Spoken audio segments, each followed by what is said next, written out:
మళ్లీ ఉద్రిక్తతలు నెలకొన్నాయి. శంభు బోర్డర్ నుంచి దూసుకొస్తున్న రైతులను నిలువరించేందుకు పోలీసులు మరోసారి బాష్పవాయు ప్రయోగం చేశారు. ఈ క్రమంలో ఒక రైతు చనిపోయాడు. మరోపక్క తాజాగా రైతులను కేంద్ర ప్రభుత్వం చర్చలకు పిలిచింది.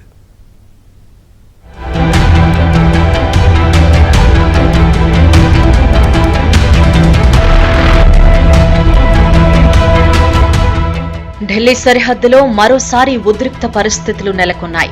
కనీస మద్దతు ధరకు చట్టబద్దత, స్వామినాథన్ కమిషన్ సిఫారసుల అమలు, గత రైతు ఉద్యమంలో చనిపోయిన రైతులకు పరిహారం డిమాండ్లతో రైతులు ఢిల్లీకి బయలుదేరారు. దీంతో సరిహద్దు ప్రాంతంలో పోలీసులు పెద్ద ఎత్తున మోహరించారు.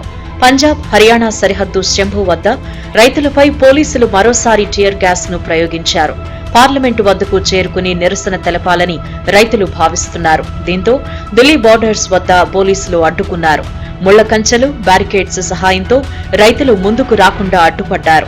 ట్రాక్టర్ సాయంతో బ్యారికేడ్లను తొలగించేందుకు రైతులు ప్రయత్నించగా టియర్ గ్యాస్ ప్రయోగించారు. తాము శాంతియుతంగా నిరసన తెలుపుతామని చెప్పినా పోలీసులు వినిపించుకోలేదని రైతులు వాపోయారు.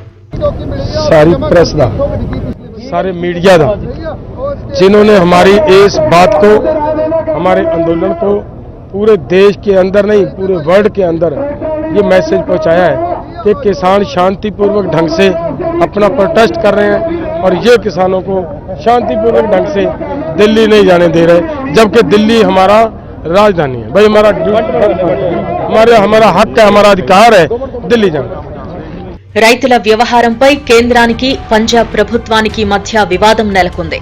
రైతులతో చర్చల్లో తాము సైతం కీలక పాత్ర పోషించామని పంజాబ్ సీఎం భగవంత్ మాన్ వెల్లడించారు.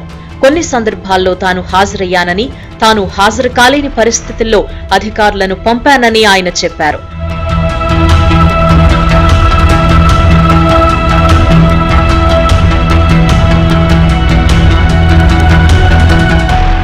శాంతి భద్రతలను కాపాడేందుకు 2000 మంది పోలీసులను నియమించామన్నారు.